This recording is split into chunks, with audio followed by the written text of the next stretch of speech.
हमारे महाविद्यालय परिवार की तरफ से बहुत बहुत अभिनंदन करती हूँ मैं।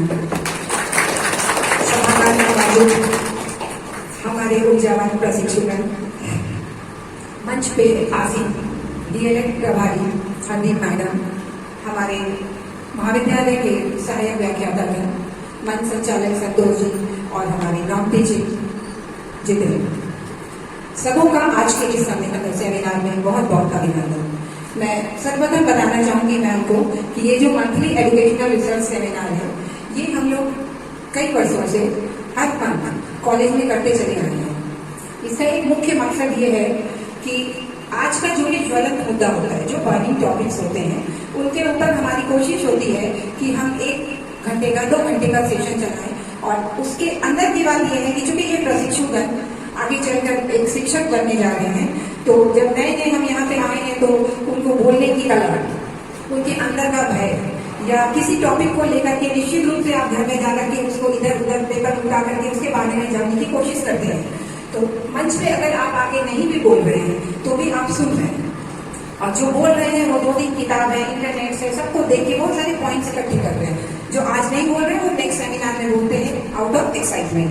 तो ये एक पर्पस रहता है कि उनके अंदर की कला को हम बाहर निकाल पाए। उनके अंदर कोई भय है तो उसको खत्म करते हुए रेगुलरली बोलने की प्रैक्टिस में आए।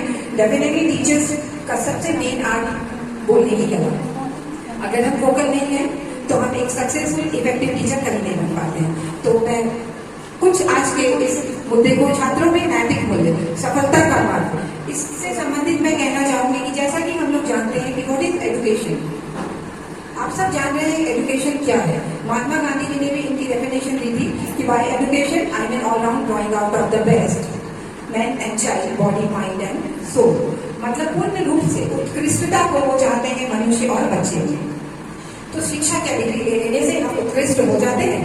नहीं हो पाते हैं। शिक्षा का उद्देश्य है आपको पूर्ण रूप से नागरिक बनाते हुए आपके ओवरऑल डेवलपमेंट को कंप्लीट करना। लेकिन केवल हम डिग्री अगर ले लेते हैं तो हम कभी भी पूर्ण रूप से शिक्षित नहीं हो पाते हैं। मैं आज का जो ये टॉपिक है नैतिक मूल्य, नैतिकता तो हर कोई जान रहा है, लेकिन फिर भी आप बीएड के बच्चों के बीच में ये टॉपिक रखा गया क्यों? ऐसा नहीं है कि हर कोई हम सब जान रहे हैं, उसके बाद भी हम लोग गलतियां करते चल रहे हैं। इसमें ऐसा ही नहीं है कि खाली हमारे युवा जो है, हमारे बच्चे जो है, उन्हीं की गलती है। डेफिनेटली हम भी कहीं दोषी होते हैं, टीचर्स भी दोषी होते हैं, पेरेंट्स भी दोषी होते हैं, और हमारे आस पड़ोस भी जो होते हैं उनकी भी कुछ गलतियां होती है। जब बच्चे बड़े होते हैं, बच्चे रहते हैं, उस वक्त उनका जो समाज होता है वो उनकी मम्मी का गोद होता है। जब थोड़े बड़े होते हैं तो बाहर निकलते हैं, जिससे आती है एक छोटा सा वर्ड है अनुशासन। अगर हम अनुशासित हैं, अगर आई एम डिसिप्लिन, तो डेफिनेटली हर तरीके से उसके अंदर इतनी सारी चीजें हैं कि हम धीरे धीरे अपने आप में एक उत्तरदायित्व नागरिक के रूप में समाज को अपने आप को प्रस्तुत कर पाएंगे। मैं कहना चाहूंगी कि जो किसी भी बाहरी शक्ति अगर आपको दबाव डाल रही है, आपको किसी तरीका का बाहरी आक्रमण ऐसा हो रहा है जिससे आप बुराइयों की ओर बढ़ रहे हैं, तो आप अपने आप को कंट्रोल करना सीखें। महात्मा गांधी को ना अपने एक पंक्ति में कहे हैं कि अगर हम अपने इंद्रियों को, अपनी मनसा को, अपने विचार को कंट्रोल नहीं कर सकते हैं तो हमारी शिक्षा बेकार है।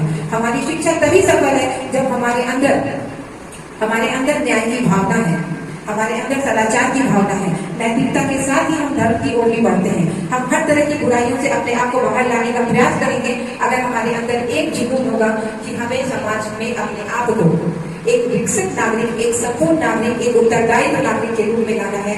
हम समाज विकसित करेंगे तो हमारा राष्ट्र विकसित होगा। राष्ट्र कैसे विकसित होगा?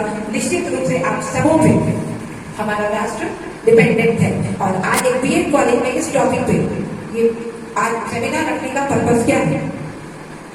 शिक्षक, आप सब भावी शिक्षक हैं, आप सब स्कूल में